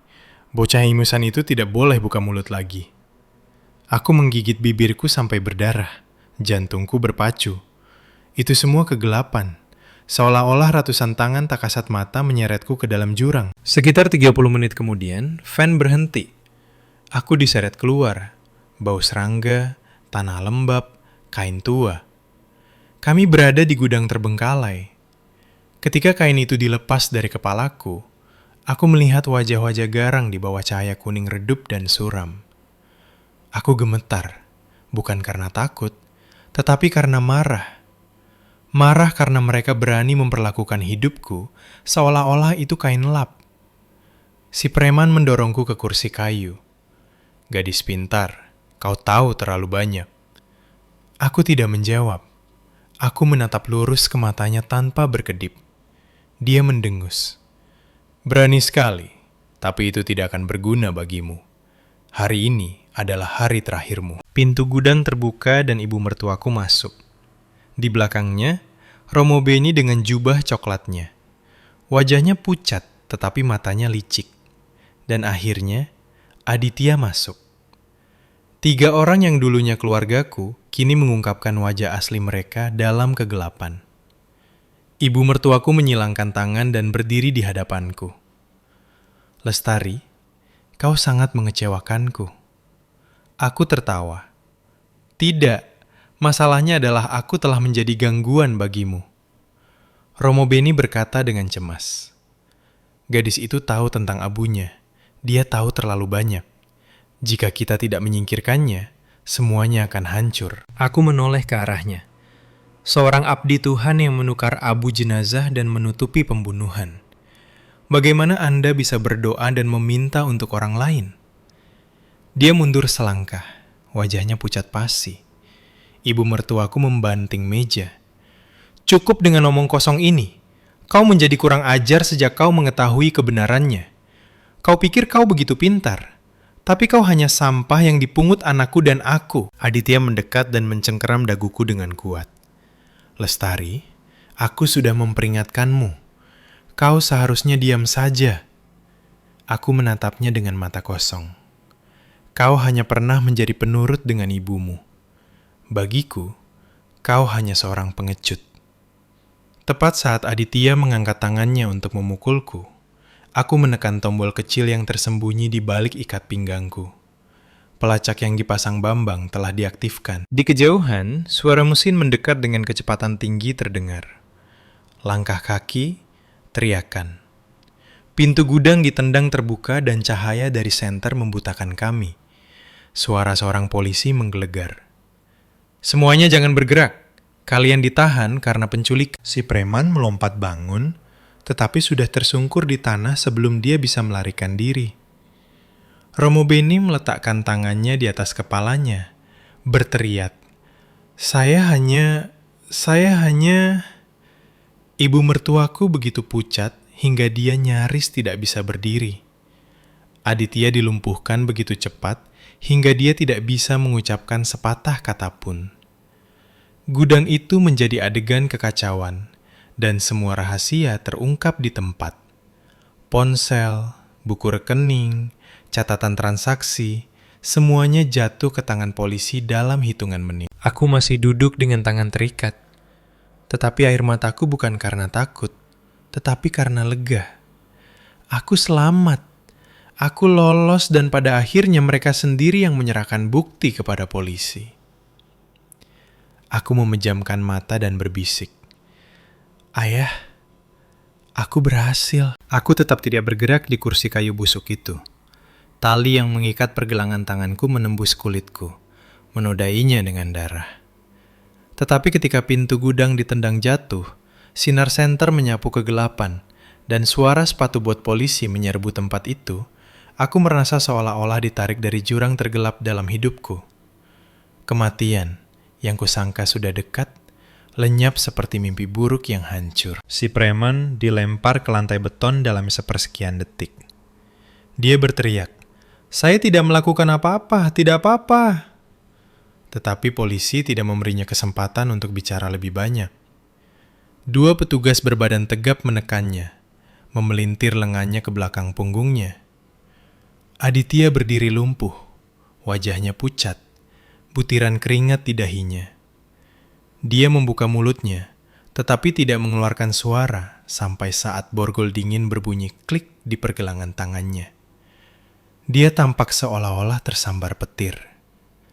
Ibu mertuaku terhuyung mundur, mencengkeram tepi meja dengan tangan gemetar.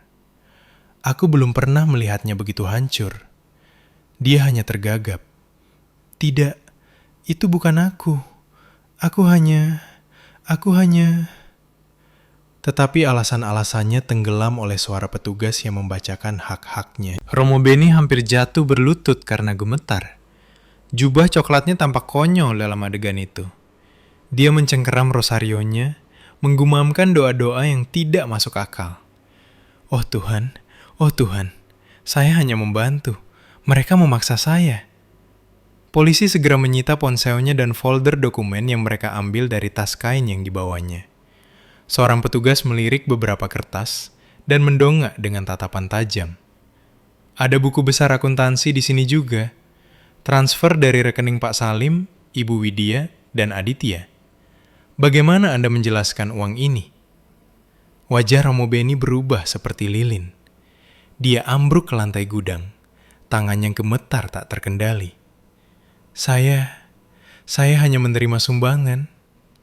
Seorang petugas polisi berkata dingin. Ada sumbangan ratusan juta rupiah sekaligus. Dan bagaimana dengan abu palsu itu? Semuanya dicatat di buku ini. Mendengar itu, rasa dingin menjalar di tubuhku. Dia telah mencatat semuanya. Setiap kali dia menerima uang, setiap kali dia melakukan tugas kotor, surga sedang mengawasi. Seorang petugas mendekat dan dengan hati-hati melepaskan ikatan tali dari pergelangan tanganku. Bu, apakah ibu terluka? Aku menggelengkan kepala, meskipun kakiku masih gemetar. Dari luar, Bambang berlari masuk. Wajahnya pucat karena khawatir. Bu, ibu baik-baik saja. Mereka tidak menyakiti ibu. Melihat mata Bambang yang merah, aku merasa hatiku melunak saat aku berada di ambang kematian. Dia adalah satu-satunya orang yang kupercaya. Aku terengah. Berkat kamu, aku ada di sini. Bambang menggigit bibirnya dan mengepalkan tinjunya. Kita juga harus berterima kasih pada Pak Asep. Dia melihat seorang pria mencurigakan mengintai di dekat tempat Pak Handoko bersembunyi dan segera memberitahu saya. Saya punya firasat buruk dan mengaktifkan pelacak ibu. Dan untungnya, polisi ada di dekat sini. Mendengar itu, aku merasa seperti terlahir kembali. Seorang petugas membimbingku keluar dari gudang. Angin malam menerpa wajahku dengan dingin, tetapi itu membantu menjernihkan pikiranku. Aku menoleh ke belakang. 3 orang yang dulunya memanggilku keluarga di borgol. Kepala mereka tertunduk. Satu menangis, yang lain gemetar ketakutan. Yang lain dalam keadaan panik, tetapi tidak satu pun dari wajah mereka yang menimbulkan rasa kasihan dalam diriku. Itu adalah harga yang harus mereka bayar. Aku dibawa ke kantor polisi untuk memberikan pernyataan. Aku menceritakan semuanya, mulai dari saat aku menerima pesan ayahku, hingga pertemuan aneh di perusahaan, hingga rencana penculikan malam itu. Ketika aku selesai, petugas yang duduk di hadapanku mengangguk. Bu Lestari, kesaksian ibu cocok dengan bukti yang baru saja kami sita. Dan bersiaplah, karena ini bukan kasus penculikan sederhana, tetapi kemungkinan konspirasi pembunuhan berencana. Aku menggigit bibirku. Aku tahu aku telah melihat di mata mereka kekejaman orang-orang yang tidak memiliki jalan kembali. Ketika aku meninggalkan ruang interogasi, Pak Asep sedang menungguku di lorong.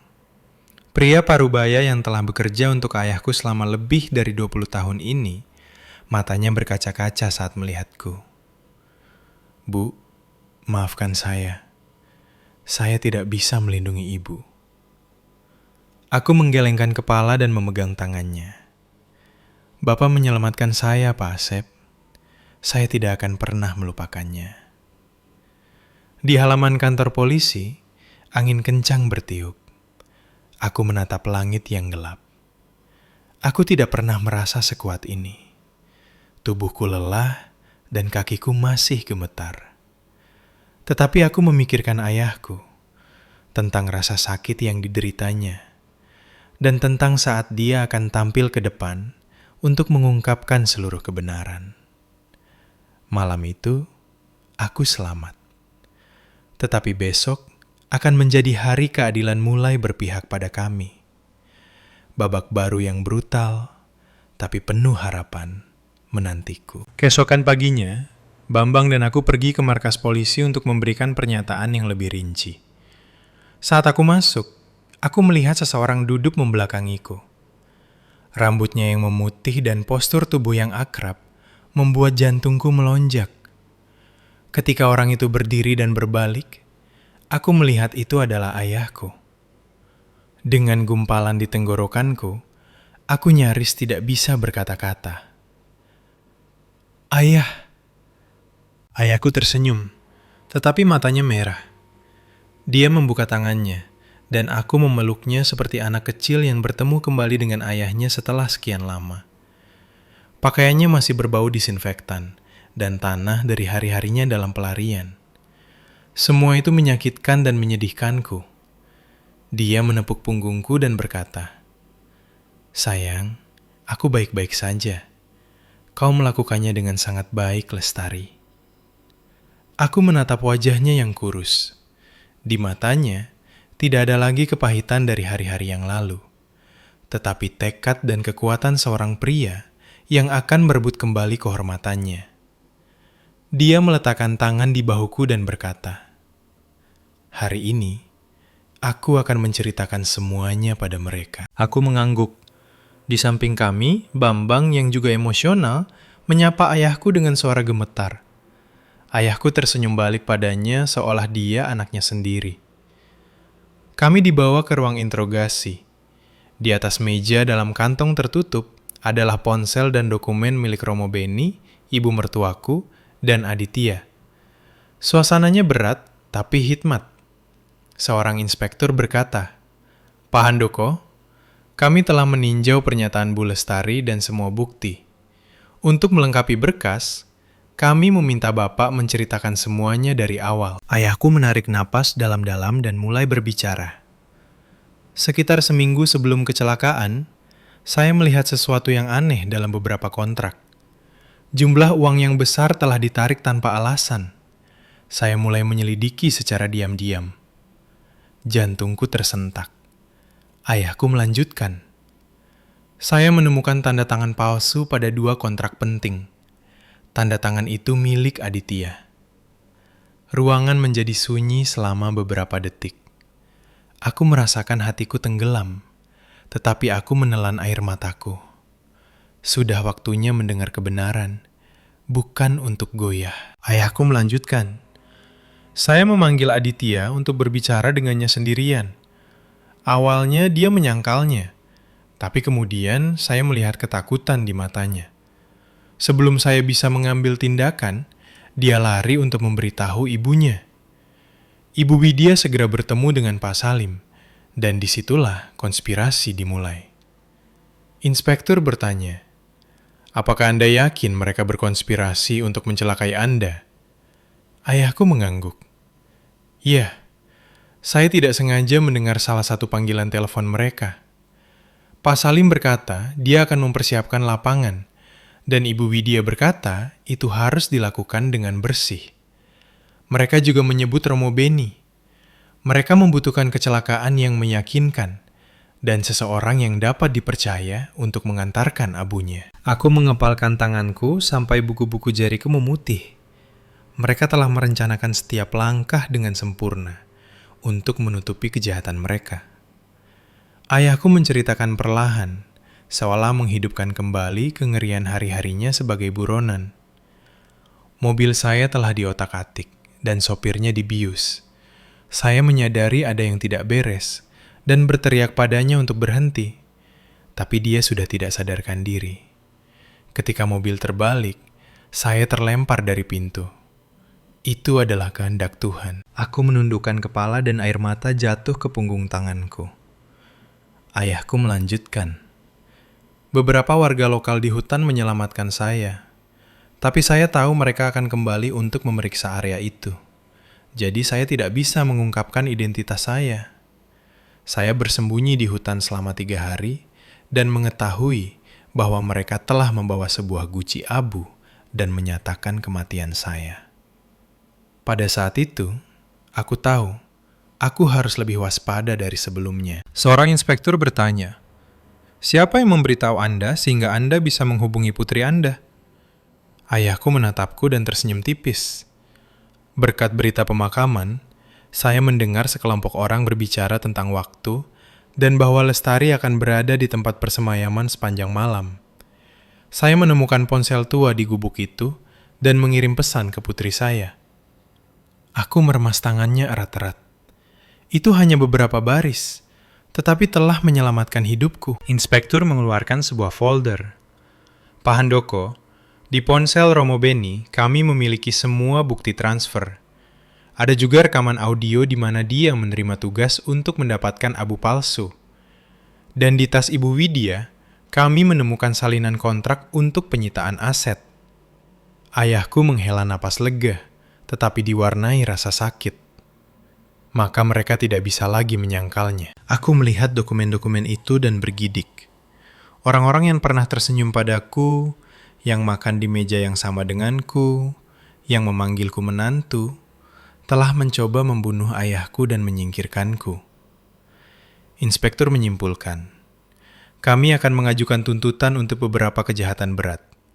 Anda dan Bu Lestari akan menerima perlindungan untuk saat ini. Kasus ini melibatkan individu profil tinggi, pemuka agama palsu, dan dokumen keuangan. Jadi, kemungkinan akan menarik banyak perhatian media." Ayahku mengangguk, dan aku merasakan beban terangkat dari dadaku. Ayahku masih hidup, dan aku selamat. Tetapi ada ombak besar di depan. Saat kami meninggalkan markas, ayahku meletakkan tangan di bahuku. "Sayang, maaf aku membuatmu melalui sesuatu yang begitu berat." Aku menggelengkan kepala dan memeluknya. "Ayah, kalau bukan karena ayah, aku akan menjadi yatim piatu sungguhan." Ayahku tersenyum, tatapannya sehangat matahari yang menembus awan. "Mulai sekarang, tidak ada yang akan menginjak-injak kita lagi." Di luar, angin bertiup kencang, membuat daun-daun pepohonan berbisik. Aku melihat sudut langit menjadi cerah dan merasakan kedamaian yang sudah lama tidak kurasakan. Itu seperti melihat sinar matahari pertama setelah badai panjang. Perang memasuki fase baru, di mana ayahku, yang dikira sudah mati, akan menghadapi mereka dengan kepala tegak, dan aku akan berada di sisinya, menjadi perisainya, seperti dia untukku sepanjang hidupku. Ayahku kembali ke perusahaan pada pagi yang mendung. Tetapi udaranya sangat jernih, seolah-olah langit pun tahu itu adalah hari penting. Ketika mobil polisi menurunkannya di pintu masuk utama, puluhan karyawan sudah menunggu di luar. Mereka semua terdiam saat melihatnya muncul. Hidup. Bisikan memenuhi lobi. Bapak masih hidup, sungguh. Lalu kremasi itu bohong. Ya Tuhan, siapa yang bisa begitu kejam? Aku keluar lebih dulu dan membantunya keluar. Semua mata tertuju pada kami. Tatapan sukacita bercampur ketidakpercayaan. Tidak ada yang bisa percaya bahwa pria yang gucinya telah dibawa pulang itu berdiri di sana. Lebih kurus dari sebelumnya, tetapi sama berwibawanya. Ayahku menyapa kerumunan dengan lambaian tangan kecil. Suaranya dalam dan tenang. Terima kasih kepada semua orang yang telah mengkhawatirkan saya selama beberapa hari terakhir ini. Saya telah kembali hari ini untuk meluruskan semuanya. Lobi menjadi sunyi. Ruang rapat besar telah disiapkan atas permintaan polisi. Ketika kami masuk, aku melihat ibu mertuaku, Aditya, dan Romo Beni duduk di satu sisi, di bawah penjagaan. Semua wajah mereka pucat pasi. Mereka yang dulunya sombong dan memperlakukanku seperti sampah, kini menundukkan kepala seolah merasakan akhir mereka. Aditya mendongak saat melihat ayahku. Matanya membelalak, dan kemudian dia menundukkan kepalanya lagi seperti binatang yang terpojok. Ibu mertuaku gemetar begitu hebat hingga dia nyaris tidak bisa berdiri. Dan Romo Beni dengan tatapan kosong di matanya hanya menggumamkan doa-doa yang tidak masuk akal. Aku duduk di sebelah ayahku. Aku merasa jauh lebih kuat. Tetapi di sudut hatiku, rasa sakit pengkhianatan masih merupakan luka yang terbuka. Ketika pertemuan resmi dimulai, seorang inspektur polisi berdiri. Hari ini kita di sini untuk mengungkapkan kebenaran tentang kecelakaan Direktur Utama Pak Handoko dan pemalsuan abunya, serta untuk menyajikan bukti terkait penyitaan aset, kebocoran kontrak, dan konspirasi untuk pembunuhan berencana. Suasananya setegang tali busur yang ditarik, dan setiap kata sepertinya bergema di langit-langit. Ayahku berdiri dan berjalan perlahan ke depan. Dia meletakkan tangannya di podium dan menatap satu persatu karyawan yang telah bersamanya sejak pendirian perusahaan. Saya, Handoko, tidak pernah membayangkan hari akan datang ketika saya harus berdiri di hadapan Anda dalam keadaan seperti ini. Dia berhenti seolah gumpalan terbentuk di tenggorokannya. Aku melihat matanya basah. Saya adalah korban serangan. Itu adalah kecelakaan yang direncanakan. Dan bagian yang paling menyakitkan adalah pelakunya adalah orang-orang yang pernah saya percayai. Ruangan dipenuhi dengan helaan napas keheranan, dan banyak orang menutup mulut mereka karena tidak percaya. Inspektur menyajikan folder dokumen. Ini adalah bukti bahwa Ibu Widya, Ibu Aditya, bersekongkol dengan Pak Salim dan Romo Beni untuk menutupi percobaan pembunuhan Pak Handoko. Mereka menggunakan mayat tak dikenal untuk membuat abu palsu. Seorang karyawan wanita menangis. Bagaimana mereka bisa melakukan itu pada Bapak? Ayahku berbalik dan menatap langsung ke arah Aditya. Tidak ada kemarahan di matanya, hanya kekecewaan yang mendalam. Aditya, aku menganggapmu sebagai anakku. Tetapi demi keserakahanmu, kau telah melupakan bahkan prinsip-prinsip paling dasar menjadi manusia. Aditya menundukkan kepalanya. Aku melihat bahunya sedikit gemetar. Tetapi aku tidak tahu apakah itu karena penyesalan atau ketakutan. Ayahku melanjutkan. Dan Anda, Romo Beni, yang saya percaya sebagai orang bermoral, ternyata adalah rohaniwan palsu yang telah menggunakan ajaran Tuhan untuk menutupi dosa-dosa Anda sendiri. Dia berbicara kepada semua orang dan meninggikan suaranya. Mereka yang telah memalsukan abu untuk menutupi kejahatan harus diadili oleh hukum. Inspektur mengangguk membenarkan. Semua yang terlibat saat ini dalam tahanan dan sedang diselidiki sesuai dengan peraturan hukum. Setelah fakta-fakta disajikan, ayahku mengambil amplop tebal dari tas kerjanya. Itu adalah sesuatu yang pernah kulihat sebelumnya di brankas di rumah. Dia mengangkatnya. Dan sekarang, saya ingin membuat wasiat baru saya menjadi publik. Ruangan dipenuhi dengan gumaman lagi. Ayahku mengucapkan setiap kata dengan jelas. Semua hak suara saya, harta warisan saya, dan saham saya akan dialihkan kepada putri tunggal saya, Lestari. Aku membeku. Aku tidak tahu ayahku telah menyiapkan semua ini sebelum serangan itu. Dia melanjutkan. Kepada Aditya dan Ibu Widya, saya secara resmi mencabut semua hak dan keuntungan mereka di perusahaan ini. Mulai hari ini, mereka tidak memiliki hubungan dengan perusahaan ini. Dari sisi ibu mertuaku, isak tangis terdengar. Dia hancur. Suaranya pecah. Pak Handoko, saya minta maaf. Tapi tolong. Ayahku menggelengkan kepala. Tatapannya sedih tapi tegas. Mereka yang telah berbuat salah harus membayarnya. Aditya menggigit bibirnya sampai berdarah. Romo Beni, seolah tidak punya jalan keluar, memejamkan mata dan menghela napas. Semua karyawan berdiri dan bertepuk tangan serentak. Itu bukan tepuk tangan kegembiraan, tetapi tepuk tangan karena keadilan akhirnya ditegakkan. Aku menatap ayahku, hatiku dipenuhi emosi.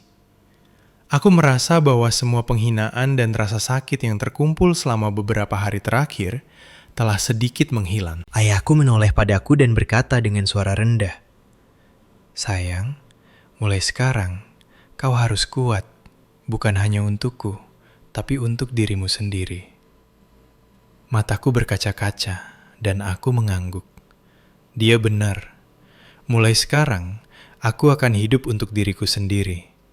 Pertemuan berakhir, tetapi itu hanyalah awal dari kejatuhan bagi mereka yang telah memihak kejahatan. Dan aku bersiap untuk membuat keputusan paling penting dalam hidupku. Pagi hari setelah pembacaan wasiat, aku bangun di kamar lamaku di rumah ayahku. Tetapi perasaannya benar-benar berbeda. Untuk pertama kalinya dalam beberapa minggu, aku mendengar kicauan burung di pepohonan di luar. Dan matahari yang masuk melalui jendela memancarkan cahaya lembut pada tirai tipis. Hari-hari bangun dengan ketakutan, kekhawatiran, dan ketegangan telah berakhir. Namun, hatiku masih berat. Hari ini, aku harus melakukan sesuatu yang seharusnya kulakukan sejak lama. Aku kembali ke tempat yang pernah kuanggap rumahku, rumah mertuaku, untuk mengambil barang-barangku dan menghadapi Aditya untuk terakhir kalinya. Pagar besi tua yang berkarat, dinding yang ditutupi bugenvil ungu. Semuanya tampak asing. Begitu aku memasuki halaman, ibu mertuaku bergegas keluar rumah. Dia masih mengenakan daster biru tua, dan wajahnya pucat karena kurang tidur. Dia menghalangi jalanku, dan dengan tatapan yang mencoba menembusku berkata, "Lestari, dengarkan aku." Aku berhenti dengan tenang dan dengan kesopanan minimum menundukkan kepala sedikit. "Iya, Bu, katakan." Dia tersengal. Suaranya gemetar dan memohon tidak seperti sebelumnya. "Aku salah. Aku tahu aku salah, tapi rumah ini mencintaimu, dan kau mencintaiku juga. Jangan begitu kejam." Aku menatapnya.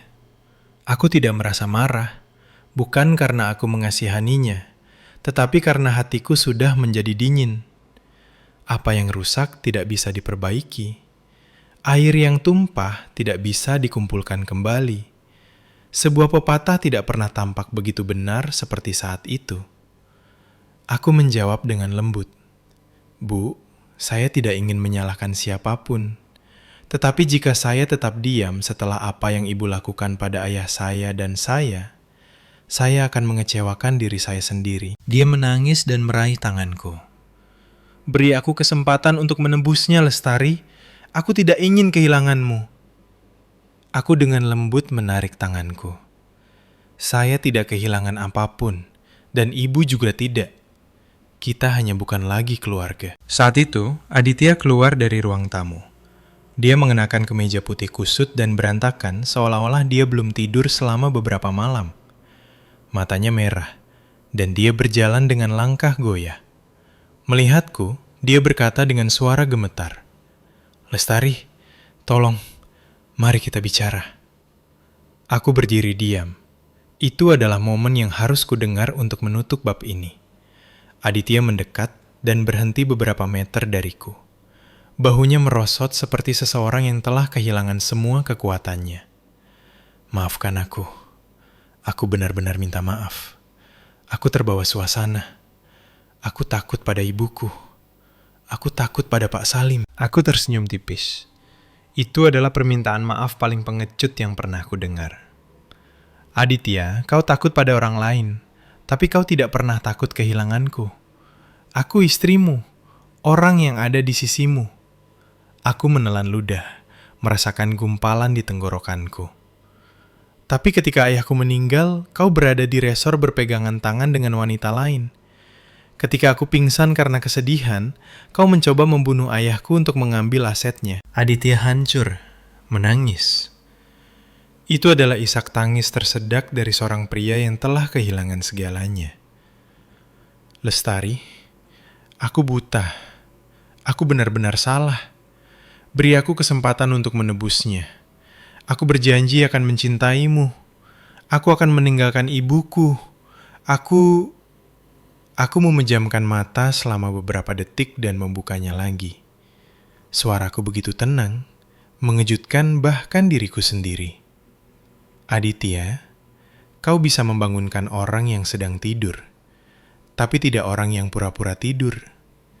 Cinta yang mengikat kita, kau menguburnya sendiri." Ibu mertuaku ambruk ke tanah, menangis. "Lestari, aku mohon. Aku benar-benar menyesal." Aku membungkuk dan membantunya berdiri. Suaraku sangat lembut, tetapi setiap kata jelas. "Bu, apakah ibu menyesal karena ibu peduli pada saya, atau karena ibu takut masuk penjara?" Ibu mertuaku membeku. Aku berdiri dan menatap mereka berdua. Dua orang yang dulunya keluargaku. Saya tidak lagi menyalahkan siapapun, tetapi saya harus pergi dari sini. Saya telah memilih untuk menjalani hidup saya sendiri. Tanpa memberi mereka waktu untuk mengatakan apa-apa lagi, aku masuk ke kamar dan mengumpulkan sedikit pakaian yang tersisa. Mertuaku tidak mengizinkanku membawa barang-barang dari luar, jadi aku hampir tidak punya barang di sini. Ketika aku keluar, Aditya masih di halaman, mengamatiku dalam diam. Aku berhenti sejenak, tetapi kemudian aku berjalan melewatinya seolah melewati pintu yang tertutup selamanya. Ketika pagar tertutup di belakangku, aku mendengar ibu mertuaku jatuh dan Aditya memanggil namaku. Tetapi semuanya memudar di belakangku seperti gema mimpi buruk. Aku berjalan menyusuri jalan panjang yang mengarah ke rumah ayahku, menarik koperku. Setiap langkah lebih ringan, lebih bebas, seolah-olah batu yang menekan hidupku selama bertahun-tahun akhirnya terangkat. Aku berkata pada diriku sendiri, "Lestari, kau membuat keputusan yang tepat." Aku telah mengakhiri pernikahan neraka itu. Tetapi aku masih punya satu hal terakhir yang harus dilakukan. Untuk mengakhiri kejahatan mereka sekali dan untuk selamanya. Jalan itu masih menungguku. Setelah secara resmi meninggalkan rumah mertuaku, aku kembali ke sisi ayahku. Rumah yang dibangunnya di masa mudanya terasa hangat secara aneh. Aroma lembut teh bunga teratai, suara Pak Asep menyapu teras, langkah kaki Bambang yang datang dan pergi untuk merawat ayahku, semuanya membuatku merasa seperti inilah tempatku. Tetapi aku tahu betul bahwa itu belum berakhir. Yang bersalah masih harus menghadapi keadilan. Dan ayahku akan secara pribadi memastikan semuanya menjadi jelas. Beberapa hari kemudian, polisi memanggil untuk konfrontasi resmi. Aku pergi bersama ayahku dan Bambang. Langit mendung dengan awan gelap berputar seolah meramalkan penyelidikan yang panjang dan sulit. Ketika kami memasuki ruangan, aku melihat Aditya duduk di sebelah pengacaranya. Wajahnya pucat. Ibu mertuaku kuyu, rambutnya berantakan. Romo Beni tidak lagi mengenakan jubah, tetapi seragam tahanan. Sebuah gambaran yang membuatku berpikir pahit tentang karma. Tidak ada yang menatapku, dan tidak ada yang berani menatap mata ayahku. Ayahku berjalan ke kursinya, dan duduk dengan postur tegas seseorang yang telah mempersiapkan momen ini sejak lama. Inspektur membuka file dan berkata dengan suara jelas, "Konfrontasi antara Pak Handoko dan para terdakwa dimulai." Ruangan jatuh ke dalam keheningan mati, di mana bahkan suara membalik halaman bisa terdengar jelas. Inspektur membaca, "Menurut pernyataan terdakwa Aditya, saya hanya mengikuti perintah ibu saya. Ibu saya memberitahu saya bahwa jika ayah mertua saya memegang semua kekuasaan, saya tidak akan punya masa depan. Apakah Anda mengakui pernyataan ini?" Aditya menundukkan kepalanya dan menjawab dengan berbisik, "Iya." Ayahku menatapnya. Tatapannya tenang tapi menusuk. "Aditya, aku mencintaimu seperti anak sendiri. Jika kau ingin meninggalkan perusahaan, aku akan membiarkanmu pergi dengan senang hati.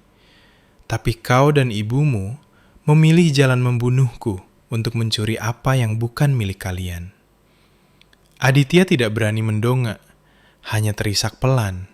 Tangannya gemetar di atas meja. Inspektur berbicara kepada ibu mertuaku. "Menurut bukti yang dikumpulkan, Anda secara aktif menghubungi Pak Salim untuk merencanakan kecelakaan itu. Apa yang ingin Anda katakan tentang itu?" Ibu mertuaku menangis, tetapi dia tidak lagi memiliki kesombongan sebelumnya. Aku hanya melakukannya untuk anakku, Pak Handoko. Dia selalu meremehkan anakku dan aku. Aku hanya ingin memberi anakku tempat. Aku tidak tahu akan berakhir seperti ini." Ayahku merespons seketika. Suaranya terdengar lebih sedih daripada marah. "Bu Widya, saya tidak pernah meremehkan Anda. Itu hanya persepsi Anda. Saya hanya tidak memberikan kekuasaan kepada seseorang yang tidak memiliki kemampuan untuk menggunakannya. Itu tanggung jawab saya." Ibu mertuaku tertegun. Kebenaran sederhana yang telah diputarbalikkannya dengan kebenciannya selama bertahun-tahun. Inspektur melanjutkan, "Romo Beni, Anda menerima uang dari Ibu Widya dan Pak Salim untuk membuat abu palsu. Apakah Anda mengakuinya?" Romo Beni gemetar, meremas-remas tangannya. "Saya mengakuinya." Inspektur melanjutkan, "Dan Anda menerima pembayaran tambahan karena menyarankan keluarga untuk mempercepat pemakaman guna menghilangkan jejak." Dia menundukkan kepalanya. "Ya, saya bodoh. Uang membutakan saya." Mendengar ini, aku bergidik. Keserakahan terkadang lebih berbahaya daripada pisau. Ayahku duduk tegak. Suaranya bergema jelas. "Saya berharap hukum mengadili yang bersalah sebagaimana mestinya. Tidak boleh ada keringanan hukuman karena saya korbannya, atau karena kejahatan mereka ditutupi sebab mereka pernah menjadi keluarga saya." Aku menatap ayahku dan tiba-tiba menangis. Inilah ayahku, seorang pria yang telah menjalani seluruh hidupnya dengan kebenaran dan kebaikan, dan yang, meskipun berada di ambang kematian, tidak kehilangan martabatnya. Aditya melompat berdiri. Suaranya tercekat. Aku berbalik menatapnya. Tidak ada jejak kasih sayang yang tersisa di mataku. Hanya kesedihan yang melelahkan. "Aditya, ketika mereka mengurungku di gudang itu untuk membunuhku, apakah kau memikirkanku?" Aditya membeku, meletakkan tangannya di kepalanya, dan ambruk kembali ke kursinya. Inspektur selesai mencatat dan menyimpulkan konfrontasi. Kasus ini sekarang akan masuk ke tahap penuntutan untuk percobaan pembunuhan, penculikan, penyitaan aset, dan konspirasi untuk menutupi kejahatan. Kata-katanya terdengar seperti dentang lonceng, mengonfirmasi kejatuhan total mereka yang telah memihak kejahatan. Ayahku berdiri, menoleh padaku dan berkata, "Lestari, mulai sekarang, semuanya akan diselesaikan menurut hukum. Kau tidak perlu khawatir lagi." Aku memegang tangannya. "Ayah, aku hanya ingin ayah tenang. Mari kita hidup tenang, hanya kita berdua." Ayahku tersenyum manis. "Ya sayang, kita sudah melewati badai. Saat kami meninggalkan ruangan, aku menoleh ke belakang untuk terakhir kalinya. Kepala Aditya tertunduk, ibu mertuaku terisak, dan Romo Beni duduk tertegun, seolah-olah dia telah kehilangan jiwanya. Itu semua adalah harga yang harus mereka bayar. Di luar, langit mulai cerah, dan seberkas sinar matahari menerangi lorong, seolah membuka jalan baru dalam hidupku. Babak lama telah ditutup, dan kehidupan baru menantiku. Kasus terhadap penyerang ayahku diselesaikan dengan cepat, dan hanya dalam waktu sebulan lebih sedikit, pengadilan memberikan putusan awalnya. Dalangnya, Pak Salim, menerima hukuman maksimal. Romo Beni dinyatakan bersalah atas penipuan, pemalsuan dokumen, dan menghalangi keadilan. Ibu mertuaku dan Aditya dijatuhi hukuman penjara karena konspirasi untuk melakukan percobaan pembunuhan dan penculikan. Ketika aku mendengar putusan di ruang sidang, aku tidak merasakan sukacita atau kepuasan. Aku hanya merasa bahwa batu berat yang menekan dadaku akhirnya terangkat. Beberapa luka tidak pernah sembuh, tetapi setidaknya keadilan telah berpihak pada yang tidak bersalah. Ayahku, yang duduk di sebelahku sepanjang persidangan, mempertahankan ekspresi yang sangat tenang. Saat kami berjalan menyusuri lorong gedung pengadilan, dia memegang tanganku dengan hangat, persis seperti saat aku masih kecil. Lestari, aku tidak lagi menyimpan dendam pada siapapun. Meskipun semua yang telah kulalui, aku masih memilikimu di sisiku, dan itu sudah cukup. Aku menyandarkan kepalaku di bahunya, dan merasakan hatiku menjadi ringan. Babak hidupku yang penuh dengan kegelapan telah ditutup, dan aku berada di ambang masa depan yang berbeda. Setelah itu, perusahaan ayahku kembali stabil. Dia mundur dari manajemen garis depan, menyerahkan arahan di tangan dewan direksi dan hanya mengambil peran penasihat. Dengan saham yang telah dia transfer kepadaku, aku memiliki kekuatan pengambilan keputusan. Tetapi ayahku jelas, kau tidak harus melakukan semuanya. Jalani saja hidupmu seperti yang kau inginkan dengan sukacita dan damai. Aku setuju. Setelah semua yang terjadi, aku telah belajar bahwa tidak peduli seberapa keras dunia ini, jika kau menjaga hati yang bersih, jika kau tahu cara mencintai orang lain dan dirimu sendiri, tidak ada yang bisa memadamkan cahaya batinmu. Suatu sore yang cerah, untuk pertama kalinya, setelah begitu banyak kejadian, aku memasak makan malam untuk ayahku. Dapur dipenuhi dengan aroma sop buntut, ikan bakar, dan sayuran yang baru dipetik dari kebun belakang. Ayahku makan perlahan, menatapku dari waktu ke waktu dengan senyum lembut. Mereka mungkin tidak menginginkanmu sebagai menantu, tetapi sebagai putriku, aku akan memberikan semua cinta yang hilang darimu. Aku tertawa, tetapi air mata lolos. Bukan karena kesedihan, tetapi karena rasa syukur. Malam itu, berdiri di teras, aku menatap langit berbintang dan memikirkan semua yang telah terjadi. Pernikahan yang penuh luka, perjuangan melawan orang jahat, dan perjalanan untuk menemukan diriku kembali. Dan sekarang aku berada di tempat yang seharusnya dari awal. Seorang wanita yang tahu nilainya sendiri, yang tahu batasannya, dan apa yang benar-benar penting. Besok, aku akan mulai lagi.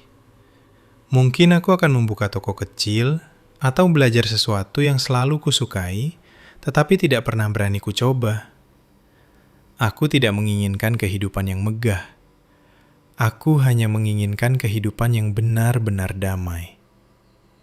Di luar, angin bertiup melalui pepohonan, membuat suara berbisik yang terdengar seperti berkah dari surga.